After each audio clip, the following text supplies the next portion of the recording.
He's lying. He's a president. He knows that you cannot pass a GAA without with a blank. He's lying. He's lying because he knows perfectly well that that doesn't ever happen. Sa kasaysayan ng buong Pilipinas, hindi pinapayagan na magkaroon ng item ang GAA nang hindi nakalagay kung ano yung project at saka ano yung gastos, ano yung pondo. So, it's a lie.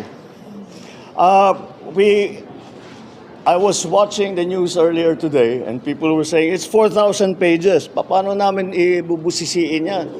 Ang ganito, para titignan namin isa-isa. Hindi na lang. Meron namang kopya that's available on the website of DBM. Tignan ninyo, huwag na ninyong busisihin isa-isa. Hanapin nyo yung sinasabi nila na blank check. Tignan ninyo kung meron kahit isa para mapatunayan na tama ang sinasabi ko, kasinungalingan yan. That's my reaction.